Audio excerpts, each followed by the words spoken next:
Tengo más de 20 años retirado como bombero y créeme, cuando te digo que he visto de todo, incendios que arrasan barrios enteros, accidentes de tránsito que no se los deseo a nadie y gente en situaciones que te quiebran el corazón.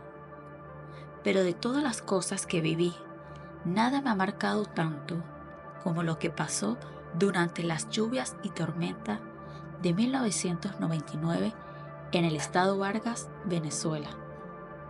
Ese diciembre llovía sin parar, día y noche, pero especialmente en las noches. El cielo estaba oscuro, como si fuera especie del fin del mundo, del apocalipsis. El mar estaba desatado, arrasando con todo lo que encontraba a su paso. Fue casi una semana entera de puro caos, mientras el agua bajaba de las montañas y el barro cubría todo. Casas destruidas, familias desaparecidas y los cuerpos. La verdad, los cuerpos estaban por todas partes. Hubo más de 30.000 muertos. La cantidad de niños y adultos que se perdieron en esa tragedia fue descomunal. Cuando la lluvia por fin paró, el panorama era desolador. Barros y escombros por todos lados. Un absoluto silencio. Pero hubo algo, un caso en particular que jamás voy a olvidar. Una noche en la que seguía lloviendo, pero a un paso mucho más leve, estábamos mi equipo de bomberos y yo, caminando entre los restos de lo que una vez fue un vecindario. A cada paso encontrábamos cadáveres, personas golpeadas por los escombros, personas ahogadas, algunos incluso decapitados por la violencia de la corriente del agua. Era como caminar en medio de un cementerio improvisado.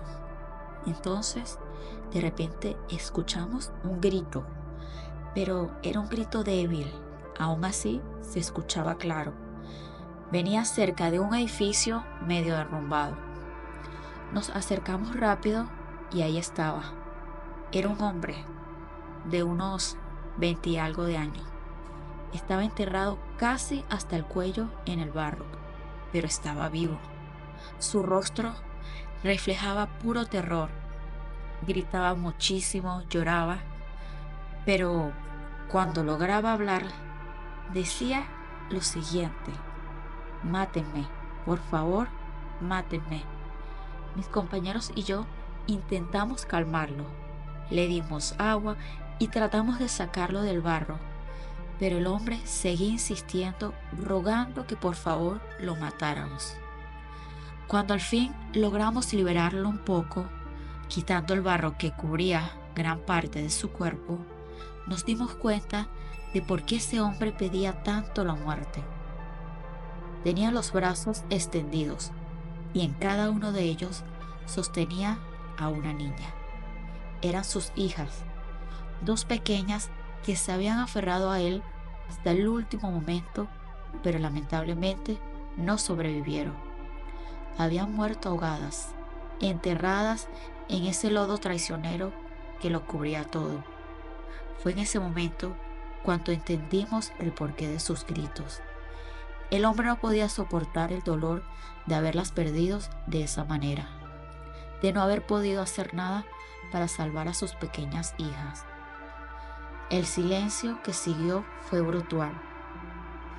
Mi equipo y yo sacamos a las niñas, pero estaban pero tan golpeadas por la corriente que sus cuerpecitos apenas se reconocían. Una de ellas, recuerdo claramente, tenía la boca ensangrentada, como si hubiera perdido varios dientes. La verdad, era una escena demasiado fuerte, incluso para nosotros que estábamos acostumbrados a lidiar con lo peor. El hombre seguía allí llorando sin parar, sin poder creer que sus hijas ya no estaban con él. Lo llevamos a la ambulancia. y aunque traté de mantener la compostura, tuve que alejarme un rato para poder respirar con calma. El horror de esa escena me superaba, pero no tan solo era miedo, ¿sabes? Era también una tristeza profunda que se clavaba en mi pecho. Mientras intentaba calmarme, decidí acercarme al hombre para darle quizás unas palabras de consuelo. Apenas me vio, me agarró con fuerza la mano, con una mirada desesperada, y me dijo: por favor, despídete de ellas. Yo la verdad no supe qué decir. Me quedé congelado. El hombre no paraba de mirarme, como si quisiera que yo hiciera algo que él no podía. La verdad, me pedía que volviera a ese lugar donde los habíamos encontrado, que me despidieras de ellas por él. La lluvia no paraba, no cesaba, aunque suave, no dejaba de llover esa noche. Lo extraño era que ya habíamos retirado los cuerpos de las niñas, pero aún así, algo me empujó a ir de nuevo a ese sitio. Volví, obviamente, con el corazón en la garganta, muy asustado. El lugar estaba lleno de escombros, recuerdo. Había mucho barro y algunos restos de otras personas que no habíamos podido identificar. Entonces, de repente, allí las vi. Dos sombras blancas, casi brillantes, resaltaban en la oscuridad. Eran la figura de dos niñas, paradas una al lado de la otra, mirándome fijamente. El miedo me invadió. Yo no podía moverme, estaba sudando frío, y por más que tratara de respirar profundo, el aire parecía no llegarme a los pulmones. En ese momento lo supe. Yo no estaba solo. Esas eran las almas en pena de las hijas de aquel hombre. Las dos me observaban y aunque no decían nada, sus miradas lo decían todo. En un momento sentí una compasión, pero también una mezcla de terror. Empecé a rezar un Padre Nuestro, esperando que eso las ayudara a descansar en paz, y de repente desaparecieron. Cuando mis compañeros llegaron, me miraron extrañados. Me preguntaron que si estaba bien, porque según ellos estaba pálido como muerto. Yo intenté explicarles lo que vi, pero ninguno me creyó. Estás cansado, ya es hora de que te vayas a tu casa, me dijeron. Pasaron los meses y la imagen de esas niñas nunca me dejó en paz. Un día, mientras caminaba por las calles, vi a aquel hombre. Estaba descalzo, con la ropa sucia y la mirada perdida, vagando como un alma en pena. Al verme, se acercó, me agarró las manos y me dijo: gracias. Fue lo último que supe de él. Yo la verdad no sé si sigue con vida, pero nunca olvidaré a sus hijas. Imagino lo terrible que debió ser pasar esos últimos momentos atrapados con ellas, sin poder hacer nada más que verlas morir. A veces, en algunas noches de las más oscuras, siento que las veo de nuevo, como unas sombras en la tormenta, buscando un descanso que quizás nunca encuentran.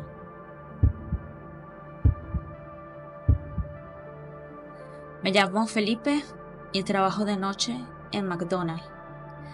Esa noche de lluvia y tormenta fue una de las peores que he vivido, y no tan solo por el clima.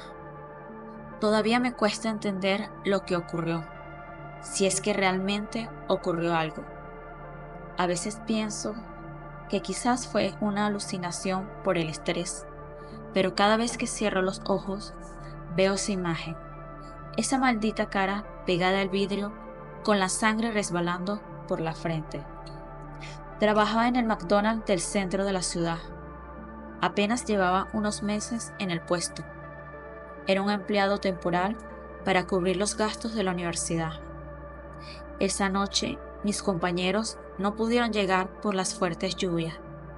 Las calles estaban completamente inundadas y, como era de esperarse, nadie quería salir de sus casas.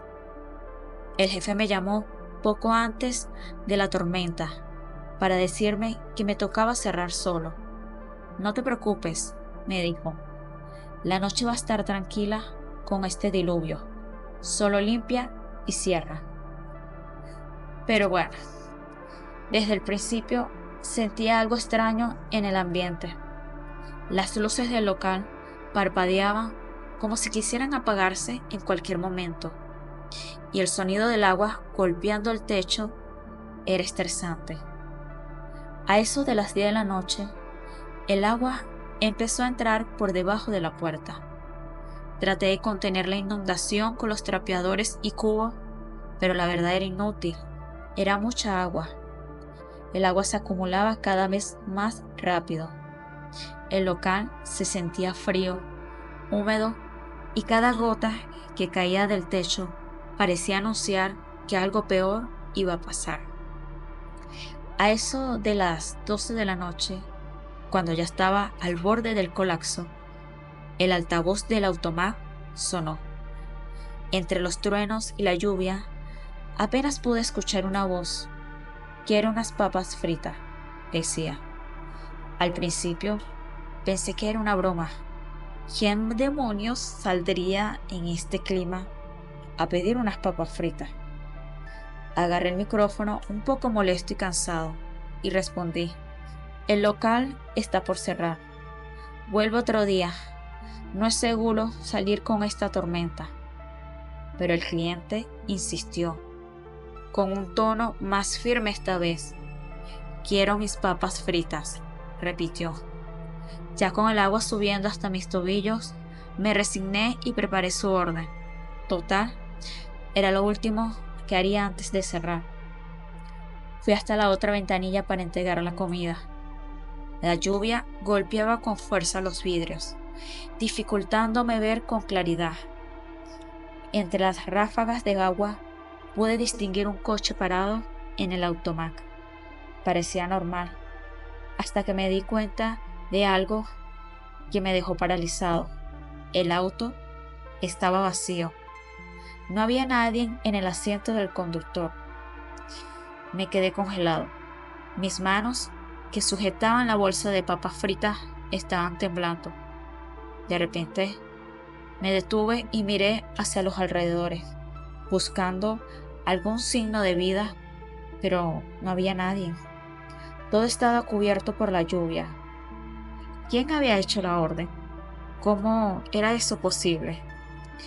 Lo que hice fue respirar hondo, intentando mantener la calma. Bueno, pensé que tal vez mi mente me estaba jugando una mala pasada por el cansancio. Decidí regresar al interior del local, pero el miedo ya se había instalado en mi pecho. Intenté llamar a mi jefe para explicarle lo que estaba pasando, pero el teléfono no funcionaba. La señal estaba completamente muerta.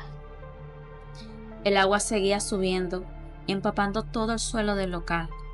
De repente, un ruido seco sonó desde las ventanas de vidrio que daban hacia la calle. Un golpe, luego otro, como si alguien estuviera golpeando con fuerza desde el otro lado. Me acerqué lentamente, tratando de distinguir algo entre la cortina de agua. Entonces, ahí estaba, un hombre con la cara pegada al vidrio, gritando. Su rostro estaba cubierto de sangre. Los ojos los tenía como brotados, y sus manos golpeaban desesperadamente el cristal de la ventana. El sonido de los golpes se escuchaba súper fuerte, pero yo no podía moverme. Estaba completamente paralizado por el impacto de lo que veía. El agua seguía acumulándose a mi alrededor y sentía que me tragaba poco a poco. Tomé el teléfono con muchos nervios y marqué el número de emergencia. La operadora respondió, pero cuando intenté explicar lo que ocurría, mi voz se quebraba. Apenas podía hablar de los nervios. Giré la cabeza de nuevo hacia el hombre, pero él ya no estaba. Me quedé allí, con el teléfono en la mano, el agua cubriéndome los tobillos y un silencio aterrador envolviéndome en el lugar. No había rastros de él. La lluvia había cesado de repente, como si nunca hubiera caído. Lo que hice fue respirar hondo, tratar de calmarme, pero aún así seguía muy asustado. Hasta tenía taquicardia. Cuando llegó la policía, me sentía fuera de mí, tratando de explicar lo que había sucedido, pero ellos no encontraron nada. Revisaron el local, buscaron alrededor, pero no había señales del hombre, ni un rastro de sangre, ni un golpe en los vidrios. Incluso el coche del automá había desaparecido, como si nunca hubiera estado allí. Pero lo más extraño ocurrió cuando revisaron las cámaras de seguridad. Les pedí que buscara la grabación del momento en el que tomé la orden y entregué las papas fritas, convencido de que algo tenía que haberse grabado. Pero las cámaras, qué curioso, dejaron de funcionar exactamente en el momento en el que tomé la orden. No había nada, ni un solo segundo de ese evento quedó registrado. Los policías me dijeron que tal vez fue algo producto de la tormenta, la mezcla del estrés y causó un malentendido. Pero yo sabía que había algo más, algo que la verdad no podían explicar. Esa noche tuve un insomnio terrible. La verdad no pude dormir casi. A veces, cuando intento dormir, trato de no cerrar los ojos. Siento que si me duermo, vuelvo a ver esta cara ensangrentada pegada al vidrio. Soy Eva, enfermera de un hospital público, y para esa época estaba en unos días de lluvia constante, de esos que no te dejan ni pensar en salir sin un paraguas. La ciudad estaba algo colapsada, los charcos por todas partes, el tráfico imposible. Estel y yo éramos compañeras de trabajo en el hospital, enfermeras ambas. Siempre nos habíamos apoyado en esos momentos complicados. La verdad, ella era mi mejor amiga, mi confidente.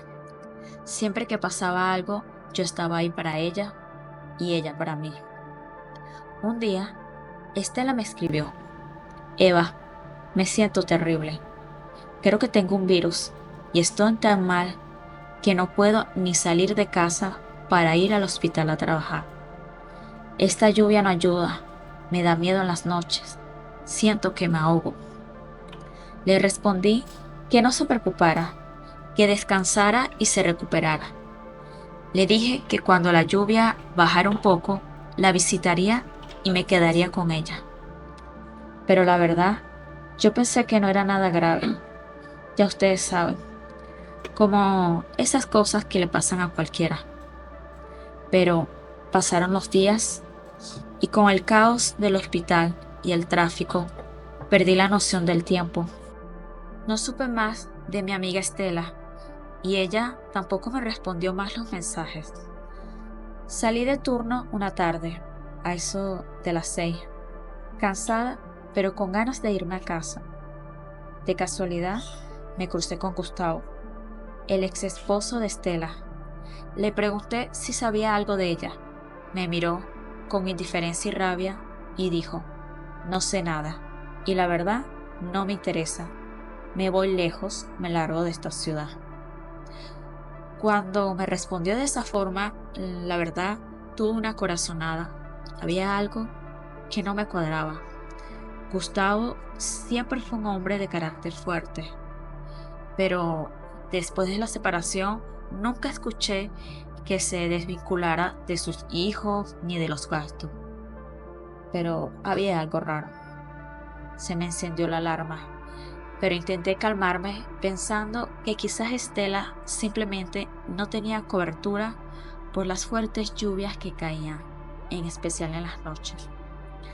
Al día siguiente, una noticia me puso los pelos de punta. Las lluvias habían causado estragos en la zona donde vivía mi amiga. Casas inundadas, barros cubriendo las calles. No podía quedarme sin hacer nada, así que le pedí a mi esposo que me llevara hasta allá en cuanto saliera de turno. Mientras íbamos en el carro, la lluvia volvió a desatarse, pero esta vez con más fuerza, y la noche caída pesada y oscura. Mi esposo me decía que seguramente Estela estaba bien, que con la tormenta mucha gente perdía la señal del celular. Cuando llegamos, todo era muy confuso. Estaba lloviendo súper fuerte. El agua bajaba con fuerza por las calles. El viento golpeaba las ventanas. Las luces parpadeaban. Mi esposo ya estaba molesto. Me decía que no deberíamos haber ido, pero yo tenía un mal presentimiento y no podía darme la vuelta sin saber qué había pasado. Algo en mi corazón me decía que algo estaba mal. Corrí hacia la casa de Estela bajo la lluvia. No me importó mojarme. Toqué la puerta una y otra vez. Nadie contestaba. Desesperada, le pregunté a un vecino si sabía algo de ella. Me dijo que tal vez se había ido con su ex, porque lo había visto entrar a la casa hace un par de días en medio de la tormenta. Algo en mi interior se revolvió. El estómago me empezó a doler.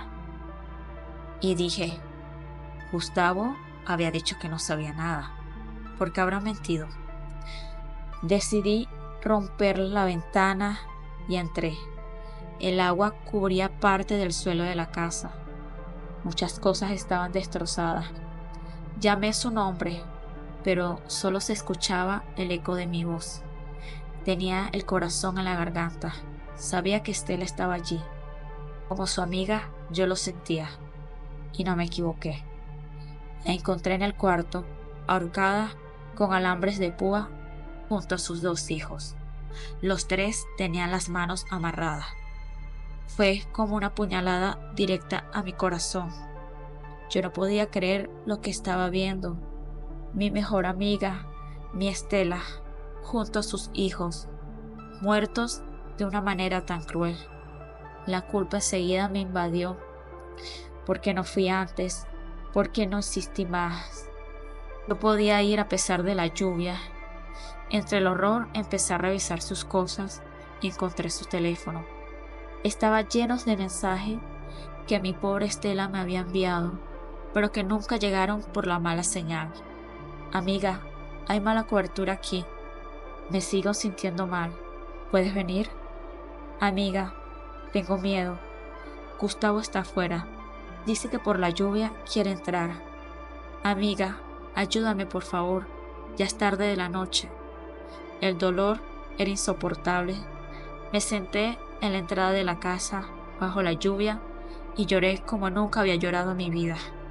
No podía perdonarme no haber ido antes. Quizás, si hubiera estado allí, las cosas serían diferentes. Quizás Estela y sus hijos estarían vivos. Los días siguientes fueron terribles. La lluvia no paraba, más que todo en las noches, y cada vez que cerraba los ojos, veía su rostro, su cuerpo colgando. Pero lo peor vino después. En las noches, cuando la tormenta seguía, veía una figura en la ventana de mi cuarto. Era Estela. Era mi amiga. Estaba allí, pálida, con esos ojos llenos de dolor, mirándome, haciéndome señas, pidiéndome ayuda. Cada noche, bajo la lluvia tormentosa, el espíritu de Estela aparecía. Yo, la verdad, quise ser fuerte e ignorarla, convencerme de que solo era mi mente jugando conmigo, pero no. Ella seguía allí, cada vez más presente, cada vez más desesperada. Era como si la lluvia trajera su espíritu de vuelta, reclamando algo que yo no podía darle. Después de días enteros de tormenta y apariciones, el sol finalmente salió. Decidí ir a la casa de Estela por última vez. Llevé agua bendita, rosarios y una vela. Me arrodillé frente a lo que había sido su hogar y recé mucho. Recé como nunca antes, pidiéndole mucho perdón, pidiendo paz para ella y para sus hijos. Honestamente, no sé si mis rezos fueron escuchados, pero desde ese día no volví a verla. La lluvia cesó y con ella las apariciones, pero su recuerdo, su rostro en esa ventana, nunca me abandonará. Era nuestra primera escapada como esposos, una noche especial en un hotel encantador en las afueras de la ciudad. Llegamos entusiasmados, llenos de pasión y felicidad, pero la lluvia comenzó a caer justo cuando ingresamos. La recepcionista nos sonrió mientras nos daba la llave de nuestra habitación. Espero que disfruten de su estancia, nos dijo amablemente. Subimos al tercer piso emocionados por la noche que teníamos por delante. La habitación era acogedora, con una cama enorme y una vista a la ciudad cubierta por la lluvia. Todo parecía perfecto, a punto de entregarnos al amor, hasta que notamos algo incómodo. Una gota de agua caía cada cierto tiempo del techo, justo en el centro de la habitación. ¿Eso es normal?, pregunté, mirando hacia arriba con preocupación. No lo sé. Tal vez sea una filtración por la lluvia, respondió Ana, mi esposa, tratando de tranquilizarme. Pero las cosas tomaron un giro algo inquietante, cuando cada vez que caía una gota del techo, la luz parpadeaba y se apagaba brevemente. El ambiente en la habitación se volvía más angustiante con cada parpadeo. Entonces, de repente, vimos una sombra oscura. Se apareció en la entrada del baño, justamente cuando la luz se apagó por completo. Ana gritó y se aferró a mí con fuerza. Me abrazaba durísimo. Mi corazón latía rápido, mientras trataba de procesar lo que veíamos. ¿Qué era esa sombra? La sombra no se movía, solo estaba allí como esperando algo. Me armé de valor y decidí que teníamos que salir de esa habitación. Agarré a Ana y nos dirigimos hacia la puerta, abriéndola con rapidez. Corrimos escalera abajo y encontramos a la recepcionista, quien nos miró con sorpresa ante nuestro evidente estado de pánico. La verdad, estábamos muy asustados. Traté de hablar, pero las palabras apenas salían de mi boca. Finalmente logré articular algo. Hay alguien ahí en nuestra habitación, una sombra en el baño. La recepcionista pareció ponerse seria de inmediato. Nos condujo rápidamente hacia un rincón más discreto y nos explicó en voz baja. Lo siento mucho. Hubo un error. Les dieron una habitación que está clausurada desde hace años. Un hombre murió allí en el baño. Era recién casado, así como ustedes dos. El hombre cayó al suelo debido a una sobredosis. Su pareja en ese momento, al verlo así, simplemente huyó del hotel y más nunca volvió. Se dice que su alma nunca encontró paz. Mis ojos se abrieron con horror mientras asimilaba lo que acababa de escuchar. Ana se aferró a mi brazo temblando. La recepcionista nos aseguró que nos cambiaría de habitación de inmediato y nos acompañó hasta una nueva habitación, tratando de tranquilizarnos lo mejor que pudo. Nos instalamos en la nueva habitación, pero la verdad, el miedo todavía seguía. La lluvia golpeaba fuertemente las ventanas y el viento susurraba en la noche. Nos abrazamos con mucha fuerza, tratando de olvidar lo que habíamos visto, pero la sombra de aquel hombre y su trágico destino nos perseguiría por mucho tiempo. Se suponía que era nuestra noche especial, una noche de felicidad, de pasión, para entregarnos al amor, pero nada de eso fue así. Esa noche, en el silencio de la nueva habitación, nos preguntamos qué habría pasado de aquel hombre, por qué su pareja lo abandonó de esa manera, y si realmente su alma estaba aún en el hotel buscando algo que nunca encontraría. Desde entonces nunca olvidamos esa experiencia. A veces, cuando llueve muy fuerte en las noches, me pregunto si ese hombre seguirá allí parado en la entrada del baño. Quizás quería encontrar paz, o quizás su sombra se desvanece en la oscuridad, tratando de encontrar alguna víctima. No lo sé. Sé que esa sombra está atrapada en un eterno tormento que nunca podrá escapar.